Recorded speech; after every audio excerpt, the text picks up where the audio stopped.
everyone. Let's talk about this full moon summer solstice in Capricorn.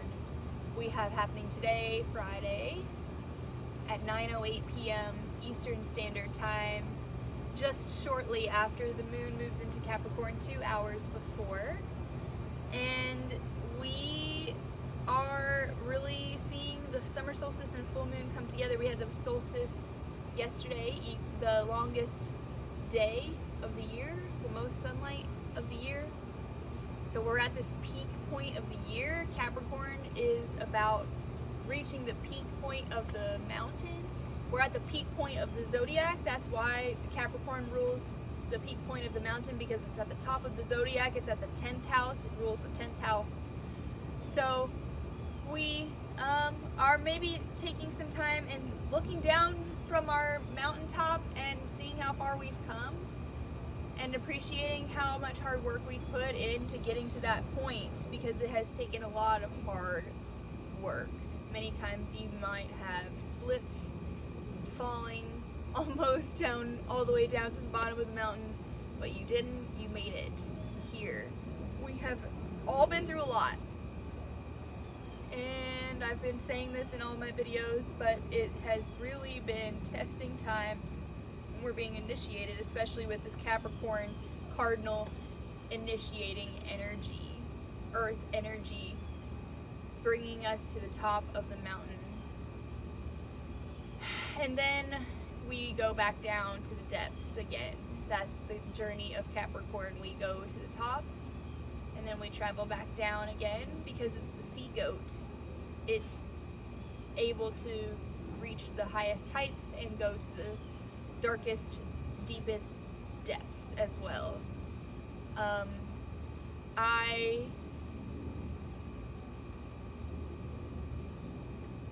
I feel Capricorn has this part of them that it goes to the depths, and it has deep emotions when it allows itself to brave those depths and trust in its ability to handle going to those places, in its strength that it's cultivated and courage that it's cultivated to withstand those uncomfortable moments when we go to those depths. So anyways, let's talk about it. We have not just one, but 2 Capricorn full moons this year. We had a Capricorn new moon on the 11th of January, and we are now signed up for 2 in a row full moons in Capricorn. This one happening at 1 degree, the very first degree of Capricorn, and that the last one is going to be in July 21st at 29 degrees, the last degree of Capricorn. So we are on a journey now with this archetype, and we are looking at the themes. We're looking at which house this is happening in. If you need help with that, let me know. I can help you with that. And we're watching the themes of which house this is happening in. We want to look at where the full moon is happening, where the full moon in Capricorn is happening, and then we want to look at where Neptune is happening, because there will be an aspect to Neptune again at the next full moon as well. So we really are looking at Neptune, which is squaring this full moon. Neptune is at 29 degrees of Pisces. I've been talking about this a little bit in my videos too. So we're seeing that is at the very last degree of the zodiac wheel, and that's a big deal. That's a big message. Neptune rules Pisces, so it's very happy there. And the ruler of this Capricorn full moon is Saturn, which is also in Pisces. So we're having this dance happen with the elements water and earth. And I love how, I believe it was Heather Ensworth who described us as malleable clay pots. And it was so precious, because we had just made some clay moldings at the last festival I was at this last weekend. It was so much fun to play with the mud and than to come home and listen to my astrology and hear someone use an analogy of the clay moldings, and I'm like, oh, that's perfect. But it is really perfect for what's happening, because Neptune is coming in with a very strong final degree and activating us in our belief systems, and showing us illusions and shattering illusions, showing us where we are too rigid, because Pisces is about removing boundaries and becoming one, and merging into oneness. And so we need to look at where our belief systems are stopping us from that compassionate, collective oneness feeling. So we need that right now. We need that. We need that. So we also have Pluto making a sextile to Neptune. So that's a player in the game with this full moon as well, since we have that square happening to Neptune. And so Pluto is coming in and still retrograde here. It is showing us where we have been giving away our power to our belief systems. And the sextile is a harmonious and beautiful opportunity for us to look at where we have been giving away our power through outdated belief systems, or belief systems that have been like what this Capricorn theme could be, which is a top-down structure, giving your power away to some higher authority instead of becoming your own authority. Pluto and Aquarius.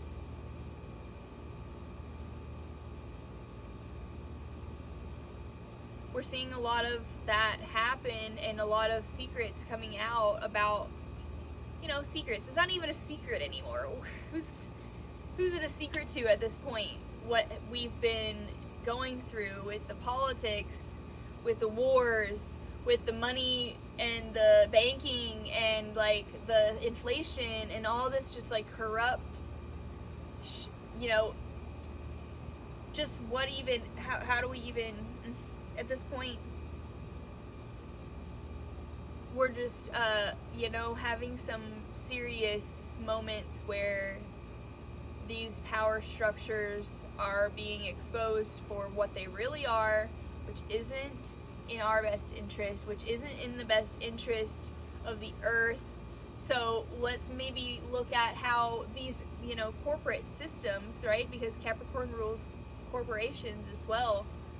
How they are, the earth and Capricorn have been exploiting the earth and exploiting the water, because we have all this Pisces as well. We also have the opposite of Capricorn, which is Cancer, more water. The antidote to this Capricorn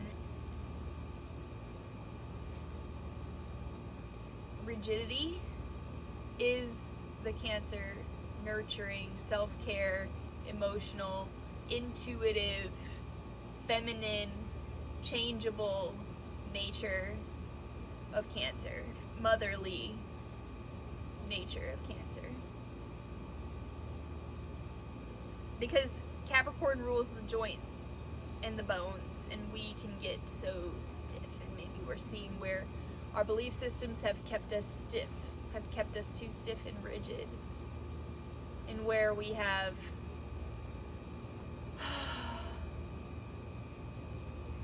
just needed to take a step back from the boundaries. Capricorn is strict boundaries and separation. All these Pisces aspects, and the Aquarius as well, is also just like blurring the lines. And with the Neptune, we're confused about some things right now, so maybe just like hang out with that instead of forcing ourselves to make decisions before we're ready. We're gonna hang out and just like accept the fact that there's this haze and there's this confusion around what is going on, because Capricorn wants to make a decision, Capricorn wants to make a plan, Capricorn wants to do long-term things, Capricorn wants to get serious and disciplined. Saturn.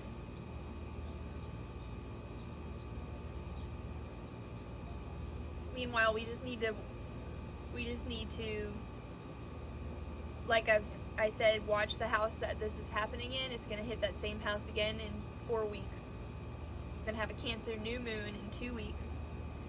So let's lean into that self-care. Let's lean into that, motherly, nurturing aspect of ourselves. Capricorn's the father, Cancer is the mother. And so we can see when the sun is in Cancer, because Cancer is ruled by the moon, it's a little bit sleepy.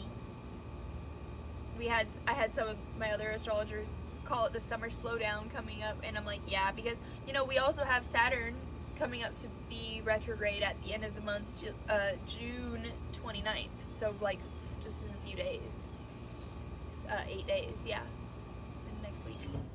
Saturn retrograde is going to tell us to just like hang out with these aggressive and structured and too rigid, not enough room to flow things that we've maybe been gripping too tightly to the point where our fists are so clenched that we're like, release. Let's take that and have that moment this summer, because we all deserve it. We really do. So yeah, next full moon, July 21st, we are gonna check back in then. I kind of wanted to keep this one short today because obviously I'm posting this a little bit late, and just wanted to make sure and check in and let y'all know that we are seeing part 1 of this Capricorn full moon story. So I don't, make sure there's nothing else I need to say here. Yeah, I mean, we really do still have Venus and Mercury and the sun all still conjunct in Cancer. Sun, Mercury, Venus in conjunction in Cancer. So we have a lot of Cancer. We have a lot of feelings right now. I'm not trying to say it's a depression session. I'm not trying to say it's summertime sadness. But it is summertime slowdown, I would say, and it is more introspective, and this is all part of the process. So can't always be go, go, go. Gemini season, we were going hard. We were like all over the place. Now it's time to really, like I said at the beginning, take a step back from the top of the mountaintop that we just got done climbing and take a look at the horizon, take a look at the view. Really, can you really like appreciate yourself and be grateful? Because Capricorn has a problem with lack mentality. Capricorn is a winter season sign. Winter, dead winter, where there's no more crops. There's no life. There's barely any reserves left from what you've stored from fall and from the summer. So they have a tendency to fall into that lack easier than most. So let's not do that.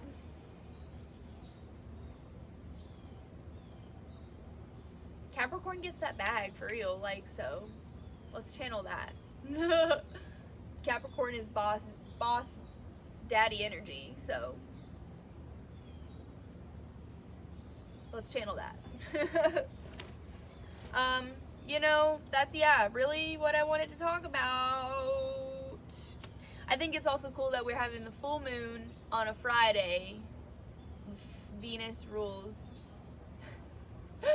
Venus rules Friday, and that's the other feminine celestial body next to the moon. So the moon really likes Friday and Venus is. Anyway, so that's cool. Strawberry moon. I'm having my strawberry salad, so. I also wanted to pull a card. Actually, today I was feeling cardy. Let's pull a card.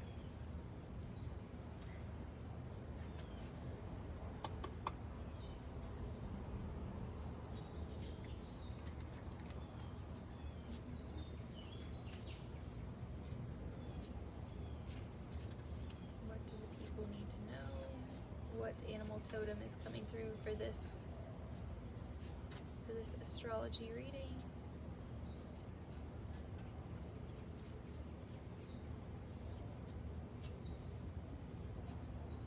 Make sure I get the right one. Nope. Nope. Ooh, fox. We love the fox. And the crocodile is showing up again. That was on the top of the deck, and here it is again. So here we are. We're gonna read both. The symbology for the fox: cunning, sexuality, creativity. Like the coyote, the fox is strongly associated with magic, supernatural power, and cunning. In the wild, it exists at the edges of the field and forest, and in the mythical realm as a principal mediator between the human and spirit worlds. In Chinese folklore, the fox may assume a human shape at the age of 50, and at its 100th birthday, it becomes either a wizard or a lovely maiden. Red foxes, such as the one depicted in this painting, you can see,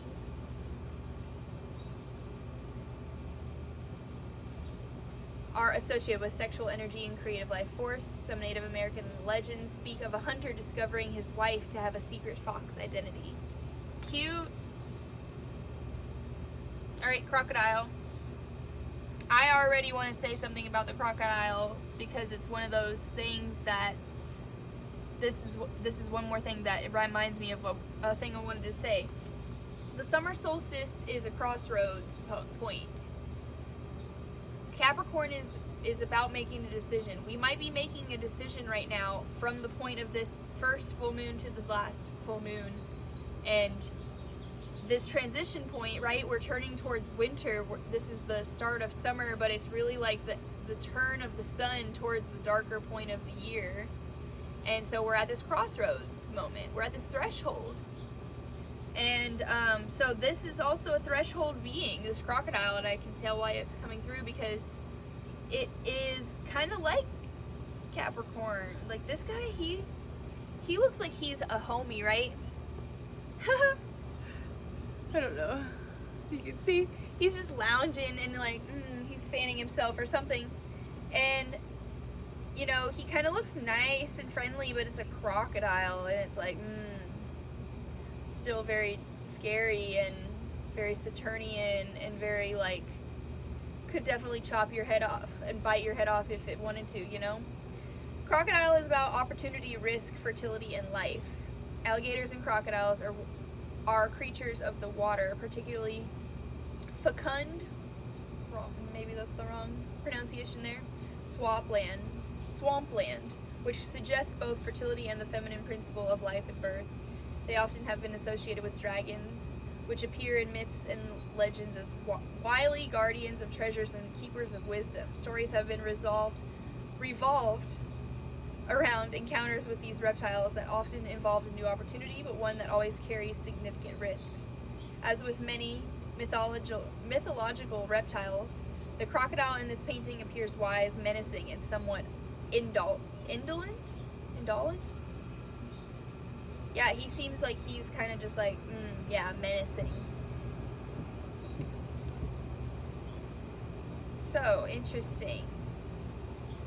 Ooh.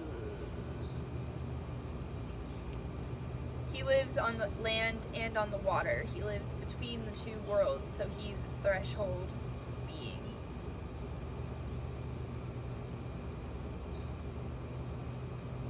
So I hope that we can all take some time and be with this energy and just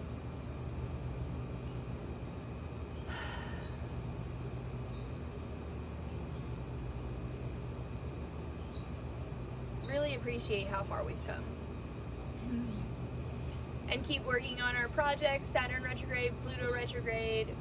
We are, Gemini in Jupiter. We're still just kind of wrapping up old projects and like working on things that we've already had established and working on trying to stay focused on that because it's a lot to stay focused right now. So anyways, thank you all for tuning in, and happy solstice, happy full moon in Capricorn. We'll see you in 2 weeks for the Cancer new moon.